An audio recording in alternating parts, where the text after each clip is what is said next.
Moto Razr Plus. Trusty tool right there. And here we go.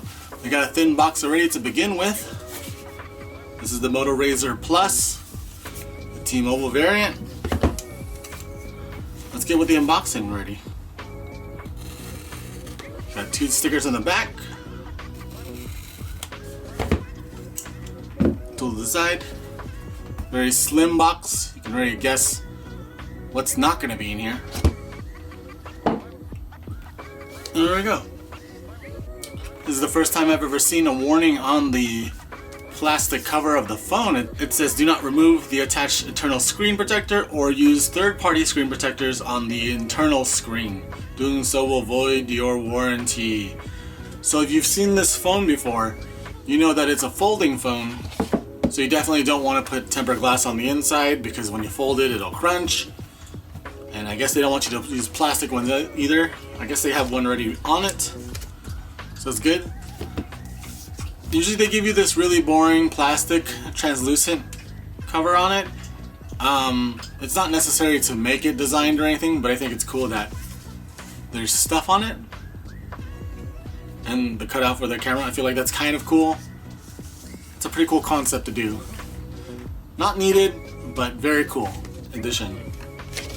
Got a removable back here. And then that's pretty much it. We have the best part of unboxings is the paperwork. We'll quickly go into that real fast. USB-C to C cable.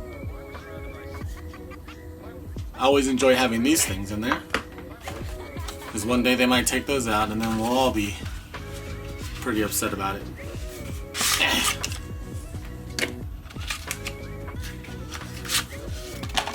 Guide with a picture on it, that's what it looks like. My favorite, SIM ejector tool. This one looks a lot different from the other ones I have. It comes from the side instead of I don't know if I can focus on this, but you know how they're usually in the middle? It's usually like a ring and then a middle. The prong in the middle. This one has the prong on the side. It's a little different. Paperwork, paperwork, paperwork, paperwork, paperwork, paperwork. This is a guide, like a quick start guide basically. Quick start guide. Throw that in there. And that is about it. Not much, but we don't get much anymore these days. And then to everyone's favorite part, let's get to the phone. Unpeel that. This is a little sturdier. There we go. Whew. That is a nice device.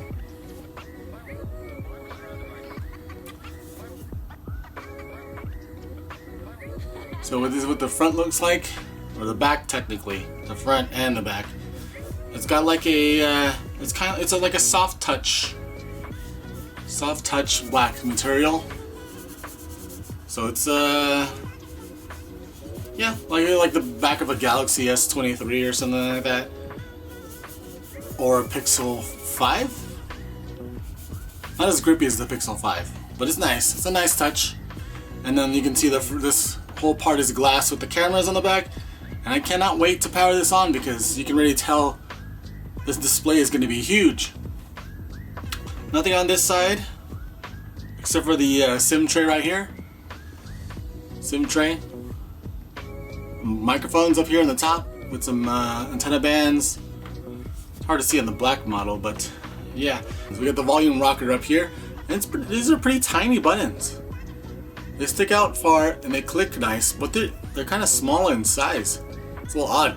And then we got the power button right below it. This is a good placement for it, if not a little high, because then you have to do the shimmy down.